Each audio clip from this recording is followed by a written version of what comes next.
তার জন্য এর মধ্যে কিছুটা জল দিয়ে দিলাম, চিনি দিয়ে দিলাম। এই সুজিটাকে একটু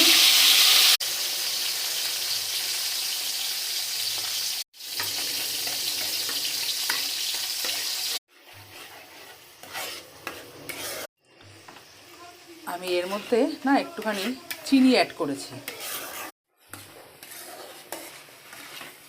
কিছুটা গুঁড়ো দুধ অ্যাড করলাম, আর তার সাথে চায়ের চামচির 1 চামচ আমার সুজিটার সাথে গুঁড়ো দুধ আর দেখো এগুলো